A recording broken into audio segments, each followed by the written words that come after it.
Welcome to learn object-oriented programming. In this part 2 video, we are going to see about literals and variables. Literals are nothing but the constant values which is useful for developing our program. So these fixed values are represented as a literal, and these are the literals which is supported in Java. Let us see one by one. So first one is integer literal. To represent numbers, we can go for this integer literal. So all the numbers can be represented using decimal, octal or hexadecimal form. For this decimal form, we have to use the 0 to 9 combination, and we can represent both the positive and negative value. And to represent octal value, we have to use the combination of numbers from 0 to 7, and an octal value should start with 0. So if you are giving any values which is greater than 7 means compiler will generate an error. Then hexadecimal values to represent the 16 numbers.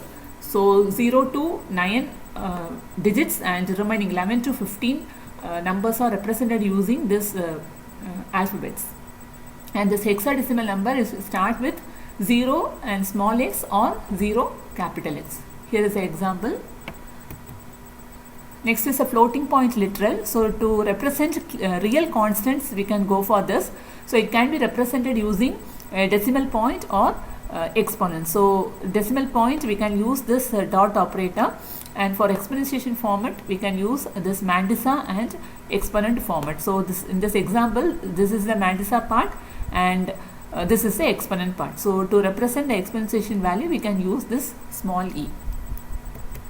And character literals, all the single character constants are considered as the character literal, and in some situation we can use some of the characters along with this backslash, so that is called as escape sequence. So this escape sequence has specific meaning.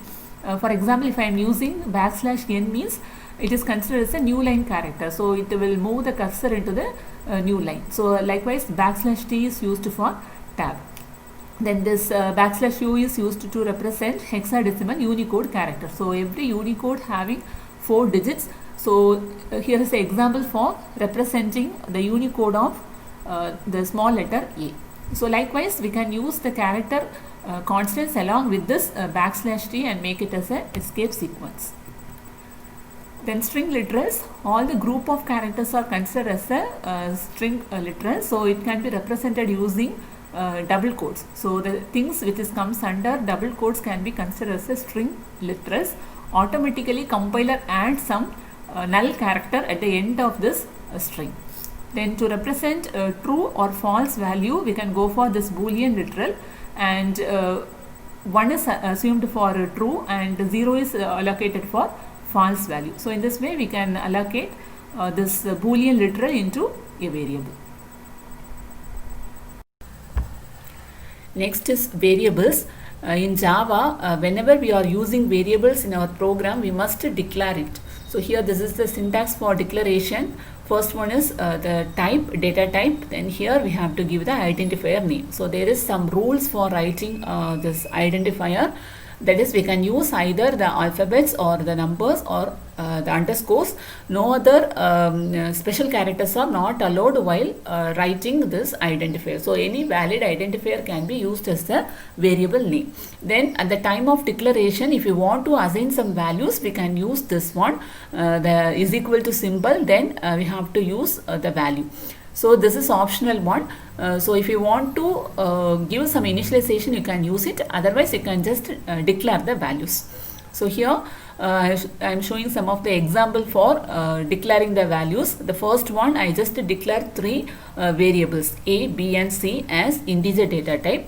And in the second example, I am initializing the first and third variable, and here the E is the normal declaration. So this combination also possible in Java. And the third example, I am showing this Z is declared as a byte data type. Then here pi is declared as a double data type, and I am assigning a value to this one. And here the declaration and initialization of a character data type. So in this way we can declare the variable. So either you can declare it, or if you want you can give some initialization initial value to the variable. And here I am showing the dynamic initialization. So at the time of execution also we can initialize the values to the variable, and this is the example for finding the hypotenuse value. For that I am giving two values initially, that is, this is a static initialization. During the compilation itself, this 3 and 4 is assigned to the variable a and b, and the third variable c is dynamically initialized. So I have used the mathematical function square root, and with the help of that I am calculating the hypotenuse. So the formula is square root of a square plus b square. So a and b are the two sides. So I am applying this function and assign this value to the variable c. So during the execution of the program, the values are calculated and c is initialized dynamically. Then finally I have print the result of c. So in this way we can perform dynamic initialization also. And scope and lifetime of the variable, so it is used to represent how much time the variable is valid, and what about the range of the validity. So if you are creating the value inside a block, that is using the curly open and close braces, we can create a block. So if you are define something inside the block, so the scope of the variable is belongs to that particular block. So we can classify this scope into two, global and local, and the global scope which is visible to the entire program, and the local scope which is only visible to in the block in which the variable is declared. And here I am showing one example.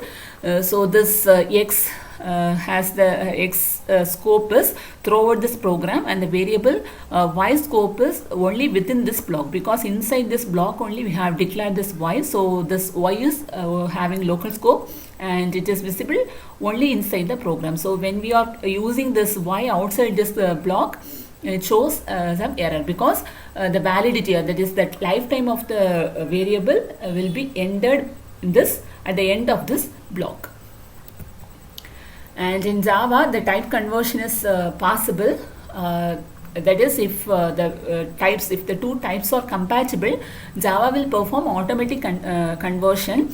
And if the destination type is somewhat larger than the source type, it is also possible to cast it. Otherwise, we have to perform the manual casting. So this is the formula for performing typecasting. So within a bracket you have to give the target type, in which type you have to convert your data type. So you have to give it inside the bracket, then you can give the value. So here I am showing the example. So initially a is declared as integer variable and b is declared as byte, and now I am trying to convert a into a byte. So I am using the bracket, and within that I have to give this destination or target type. Then here I have to give value. So now the value, the data type of a is converted into byte, and it is stored in b. So whenever we are going for typecasting like this, because a has a larger range value and byte has only smaller range, only -128 to 127 values can be stored in this byte. So here the range is high, so we can use some larger values into a. But when we are trying to convert this longer data type into shorter data types, sometimes the truncation will be occur, that is the value will be lost. So here I am showing the example to demonstrate about the typecasting.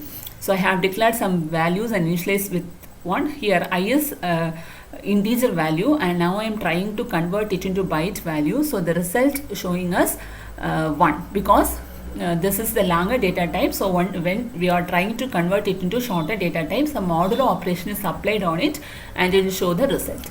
And the second example, I am converting this double value into an integer value, so that the original value is 323.142, but once we are converting it into integer, the values which is present after this decimal point is truncated, so only the whole values are displaying.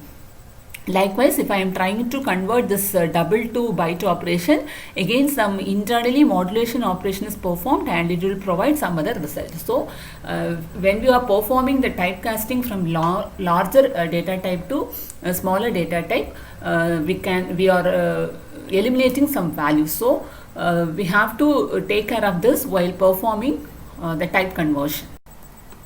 So in this part 2 video, we have learned about literals and variables, and in part 3 video, we can learn about operators. Thank you.